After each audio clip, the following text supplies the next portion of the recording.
Bapak dan Ibu sekalian, pada bagian ini saya akan menjelaskan hubungan perubahan 5 aspek budaya mutu dan 8 standar nasional pendidikan. Jadi, aspek pertama tadi adalah kedisiplinan warga madrasah.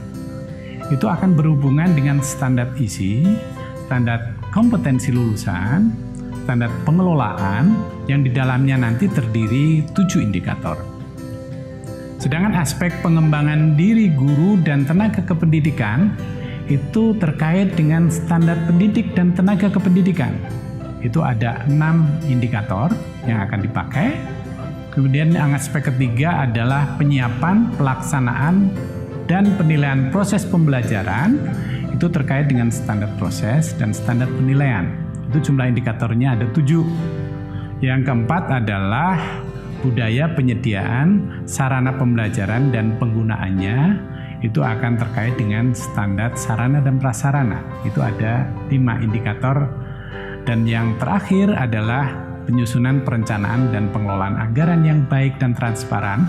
Itu terkait dengan standar biaya. Dan itu ada 4 indikator yang akan diukur di dalam EDM ini.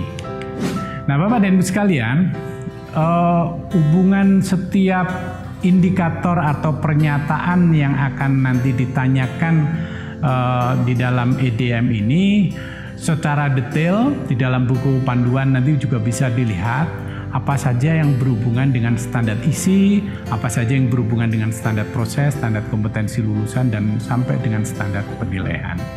Dan setiap butir-butir indikator di dalam EDM ini akan diberi bobot, ya, tergantung dari tingkat kepentingannya. Bobotnya dari 4, 3, 2, atau 1. Ya.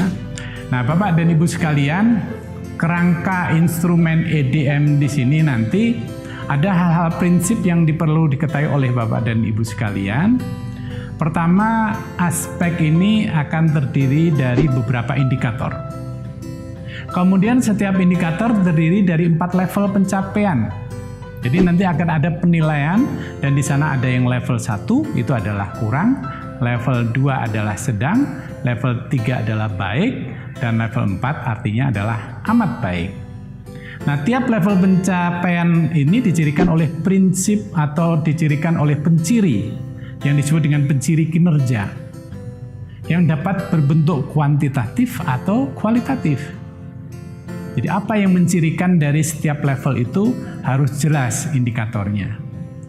Nah, pada bagian akhir dari setiap indikator terdapat rekapitulasi untuk mendeskripsikan hasil penilaian tim penjaminan mutu yang diperoleh berdasarkan data, fakta, wawancara, atau observasi. Nah, Bapak dan Ibu sekalian, berdasarkan informasi dan bukti fisik, tim penjaminan mutu ini akan memutuskan untuk memberikan level pencapaian kinerja setiap indikator, apakah 1, 2, 3, atau 4. Nah, level pencapaian setiap indikator ini selanjutnya nanti akan digunakan untuk menilai kinerja madrasah setiap aspek maupun secara keseluruhan. Bentuknya adalah nanti sejenis scorecard. Nah, Bapak dan Ibu sekalian, bagaimana metode penilaian indikator ini? Tahapan-tahapannya, ya. Yang pertama, anggota TPM ini secara bersama-sama itu mencermati, ya, memahami setiap indikator dalam instrumen EDM. Kemudian yang kedua, TPM ini mengumpulkan data, informasi, dan bukti fisik yang diperlukan untuk menilai setiap indikator.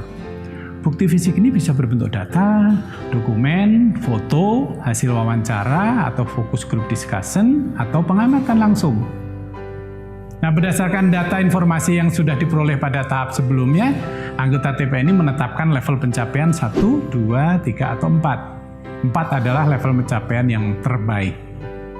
Kemudian sekolah menetapkan tingkat pencapaian kinerja dan bukan hanya sekedar memberikan tanda contreng atau cek pada setiap butir dalam instrumen EDM, tetapi memberikan informasi-informasi kualitatif di sana. Yang kelima, TPM harus memberikan penilaian indikator dalam EDM secara objektif berdasarkan kondisi real di madrasah.